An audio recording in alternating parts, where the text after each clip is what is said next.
we have spoken during the mag sessions a couple of months back, the first letter I sent, in regards to images. Okay?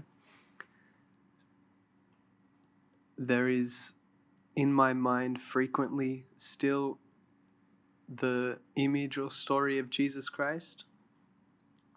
I spent about a year identifying as a Christian and coming close to him, but still there is I want to understand the right role of an image.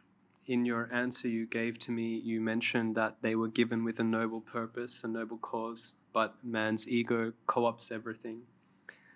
So sometimes I can tell when I'm speaking with people and think about what I've said afterwards. I can see that I'm tiptoeing a fine line between taking it too seriously, perhaps. So I just was hoping for some clarity with this, the right role of an image.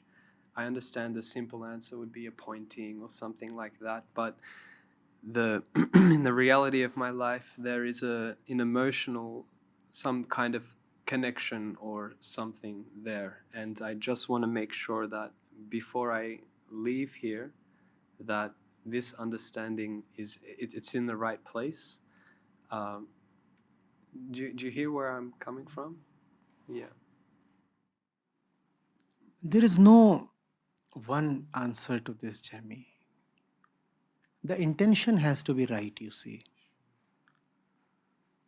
Obviously, you understand that the image was given as an image buster because the mind is anyway full of nonsensical images.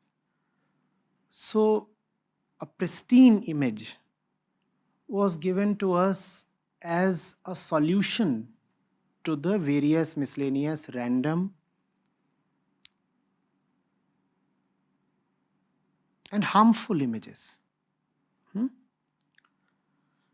And what was the need to use the image as a solution? Because we would not accept anything else. We are a sucker for images. All we want is images, thoughts, stories, myths. Were it possible to rid us of images using any other means, the other means would have been surely deployed.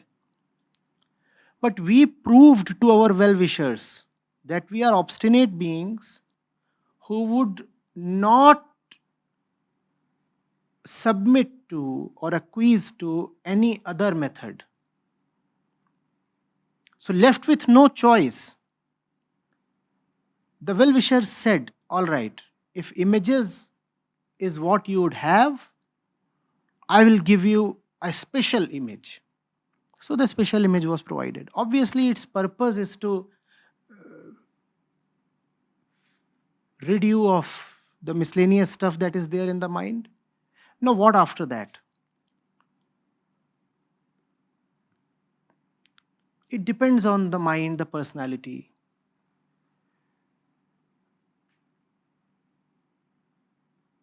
In an ideal sense, and ideas are ideas, they do not go too far. In an ideal sense, the image should dissolve having served its purpose. Practically, the purpose never gets fully or absolutely served. Even if temporarily the mind is cleansed of images, its tendency to imaginate still remains. Even if images are cleared off, the tendency to imaginate, that still remains. So you need protection against that tendency. Now the lovely and pure image that helped you in the first case obviously is again the solution. So then there is a need to stay put with the image. The image could be of Christ or Krishna. If one sees that getting rid of the image makes one vulnerable to the same old diseases, and many people do find it that way. They say, as long as I'm with the image, the world is at bay. As long as I abandon the image and I'm on my own, the old things again start bugging me or occupying me. Now, that's not a great condition. That just proves that unfortunately the bodily tendencies are too strong. But what can one do about it? The body is the body. You cannot change your DNA. So in that case, yes, there is no option but to stick to the image. Stick to the image lifelong, as millions and billions of people have done in history, across continents, across religious affiliations, be it the image of the Buddha, be it the image of Christ, be it the image of Ram or Krishna, be it the symbolism of Islam. It has been happening everywhere. Everybody has been imagining in some sense or the other, even if the image is not that of a face, like in Islam. There is some other kind of imagery, right? Even a word is an image, is it not? So even if you stick to the holy word, you are still sticking to some image. In that sense, there is no option but to be an idol worshipper of some sort. Even if you do not worship an idol made of wood or stone or metal, you are worshipping an idol made of worldly stuff that comes from words. Don't words conjure up images? Does the image have to be of concrete? The word itself is an image, is it not? So that way. So it's a tricky situation, you see. Best thing would be to depend as little on the image as possible. But practically, if you do require the image, don't insist on depriving yourself of the image. Being with the image is obviously a problem. But far, far, far bigger problem is being with the multifarious demonic images that the world stuffs in your mind. So choosing between these two, which image to keep? The image of Jesus or all the images that the world wants to load me with? The choice is obvious. One has to be with Jesus. But at the same time, if possible, try to go to the Father. There is no image, right? Jesus is the image of Father. That's what is meant by him being the Son. Jesus is the image of the Father. Sakar, Sagun. If possible, go a little beyond Jesus. Go to the Father, and there is no image. And Jesus so poignantly said, you cannot go to the Father but through me. I am the truth, the way, and the life. If you have to go to the Father, you have to pass through me. He said you have to go through me. He didn't say stop at me. So it's great to go to Jesus. And if you stay with Jesus all your life, that itself is so beautiful and wonderful. But even more fascinating would be if you can go to the Father. And there you will not find any image.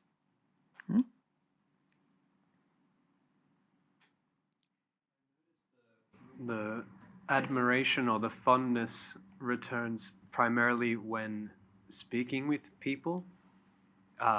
It's more of a, because of the tradition that I'm familiar with, using his words to point to things has proved to be helpful in relating with people. But then I start to remember the story, and then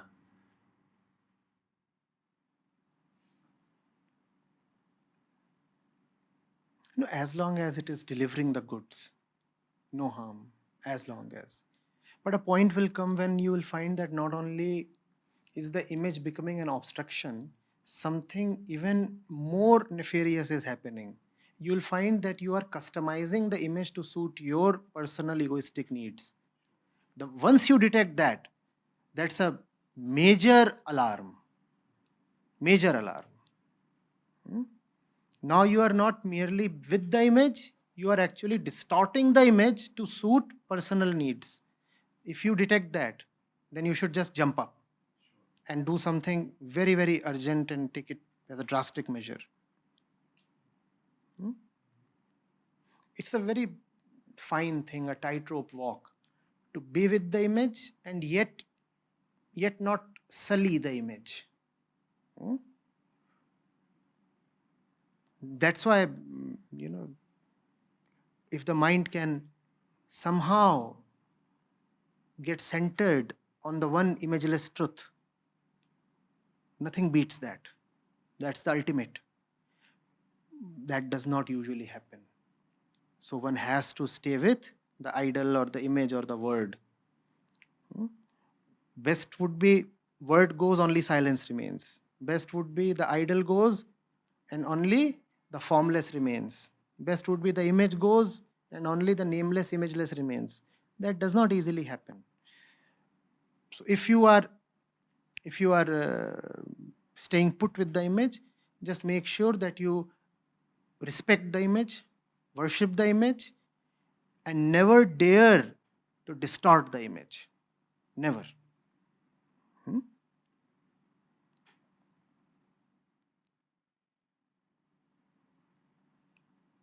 What has happened is, man has not merely taken the images that the scriptures have given us. Man has amplified those images. Man has created myths and stories. So much so that we do not even know what was the original stuff that the messenger, the prophet, or the scripture gave us. Man has superimposed so much of his own content on the scripture, we do not know what is happening. And that was not merely a historical process. It is happening every day in our own minds. Let's say he is a Krishna worshipper and she is a Krishna worshipper. The image of Krishna in his mind will be different from the Krishna she worships. They both have created their customized Krishna images.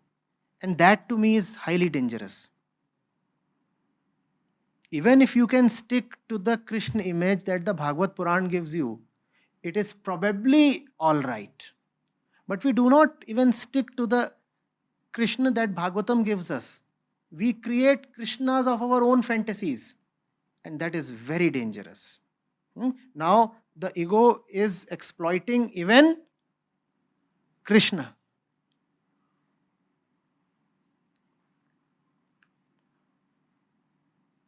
So, best is stick to Nirakar Krishna, the one formless truth. Right? If you cannot do that, then at least be very, very respectful to the image. Don't lay your dirty hands on it. Don't try to disfigure it. You never say you're disfiguring it. You say always that you are giving it a more attractive figure. We never say we are distorting it. We always say we are decorating it. But your decoration is distortion. So don't try to decorate the images that have been given. Hands off. Let the image be as it is. If there is the holy word, don't try to add to it. Or don't try to take away anything from it. Don't load it with your own personal interpretations. The word is the word. There is a reason why it has been put that way, worded that way. Don't try to give it a convenient spin. Are you getting it? You have to be very cautious whether you are listening to the teacher or whether you are superimposing your own intentions upon the teacher.